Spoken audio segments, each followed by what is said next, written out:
So let's talk about change. I've been getting so much pushback about this idea of wellness technology, and people don't want it. And that's not what the numbers say at all. People have embraced, our clients have embraced this concept of wellness technology. And if you think about the spa and wellness industry 40 years ago, completely different than what it is today, right? If you think about the spa industry 20 years ago and where it was and how therapists were day makers, and today they're life enhancers, and there's this real shift towards wellness and self-care and the necessity of the services that we offer. Now, change can be hard, but change happens every second, right? Like minutes become hours, hours become a new day, new days become weeks, months, years, seasons. We are living in a life of constant change, and we have to understand how to embrace that and incorporate it into our businesses to be much more nimble and flexible and planning and seeing what's coming down the pipeline. When you look at major hospitality companies, when you look at a Six Sense and a Core, a Marriott, which is which is Ritz-Carlton and all of those brands, Four Seasons, Mandarin, they're not looking at 3 months out. They're usually looking 3 to 6 years out and preparing for what's coming down the pipeline. And with this inclusion of technology, they see it coming. Now, let's step back. And when we look at this idea of wellness technology, where does it really come from? Well, if you have been in or around the industry for the last 10, 15 years, one of the conversations and one of the classes I have taught constantly is, how do I find and keep therapists? And this was an issue before 2020, an even bigger issue after 2020. So schools were closing before 2020. There just wasn't that same uptick in interest in the industry. And then once COVID hit and just everything shut down, people didn't want to be in those close, intimate spaces with clients. They left. And it expedited what was already in the pipeline, which was this labor shortage. And so when we talk about wellness technology, it's not that we are getting rid of therapists. That's not the conversation. It is, how do we complement what therapists already do? And even the overall experience. Can you have a mobile check-in? Can I check in from my phone? Can I pay with my phone? If you think about 20 years ago in the spa industry, people were literally writing out the schedule on like paper. And we're not going back to that. Nobody wants to go back to that. Where now you have these, phenomenal systems where you can book online, you can check out, you can check in, you can do all of these things. And then the next phase of that is going to be, clients are able to do it themselves, right? So I just saw a show, CBS Sunday Morning, loved the show.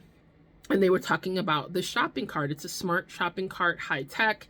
You scan the items when you put it in. It pulls up the coupon. You can check out literally from the shopping cart. And stores are embracing it. Consumers are embracing it. They enjoy that experience. And my research proved the same about wellness technology. Clients do enjoy it. So with that, how do you incorporate it in? How do you embrace this change?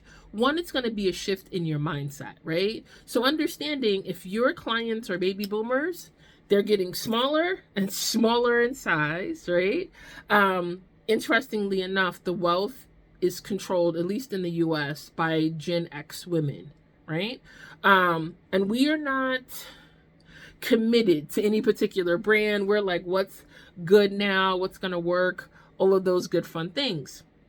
But who you really need to be thinking about are the two largest generations, which are millennials and Gen Z for now. And then Gen Alpha is definitely riding hard on their heels, but they're younger and they're not that necessarily spa wellness consumer yet, but they are seeing it.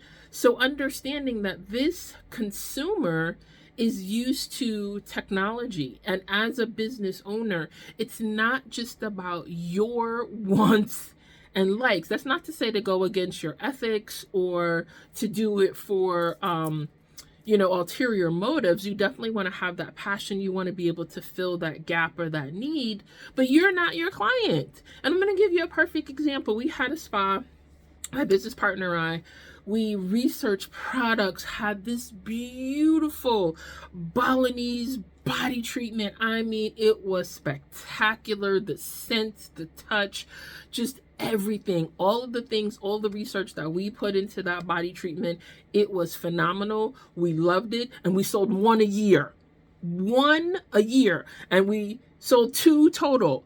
And it was like, we may love this, but our clients are not loving it. They're not understanding it. They're not getting it, right? So when you think about who's coming down the pipeline, what is this industry going to be in 10 to 15 years? And it's not just my research. I went to iSpa, 2023, and heard Emmeline Brown, he's the VP of wellness for Accor Hotels, so Fairmont's really high-end wellness luxury locations. And his quote directly was, in 10 years, you're going to pay $1,000 to be massaged by a human. It's not me. It's not just my thought, my opinion. This is the shift that's happening in the industry. We see it with Aeroscape, the massage robots. We see it with the massage chairs, the infrared experiences, this collaboration of human and technology. And as the majority of this industry is day spa owners, understand that you're not going to be able to compete with a Mandarin, with a Waldorf Astoria, with a Marriott, a Mandarin who has benefits, 401k, hotel discounts, all of the perks and pluses. You're not going to be able to compete on that level. That's no diss. That's just honesty, because I sat in your shoes as a spa owner. I understand what it is that we offer, and it is that boutique, that one-on-one experience, that local consumer who's going to come back every 4 to 6 weeks. Understandable. But if you don't have the technicians to be able to provide those experiences to that clientele, that's going to be money that's walking out the door, because I guarantee you the big brands are going to pay. They're going to do whatever it takes to be able to have that human experience. So we really need to stop fighting this concept of wellness technology, start opening our eyes, opening our minds, opening our arms, and opening the spaces to welcome this technology into it, because it's going to be your lifeline. Because you're not going to be able to find the therapist. They're not coming into the industry in the droves. There's not that selling machine of come make $1 million a year as a therapist. That was a pipe dream in the first place anyway. But understanding in the long run who's really going to have and benefit and win from the wellness technology is going to be those day spa locations. So start wrapping your head around that now. How can you incorporate it in?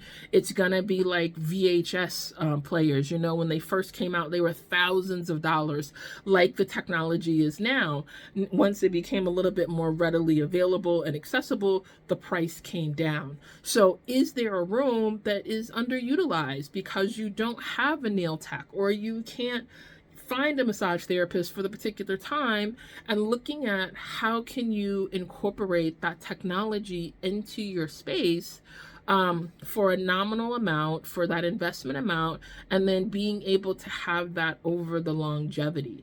But we really do have to embrace this idea of change. We're going to have to embrace wellness technology because the big dogs are.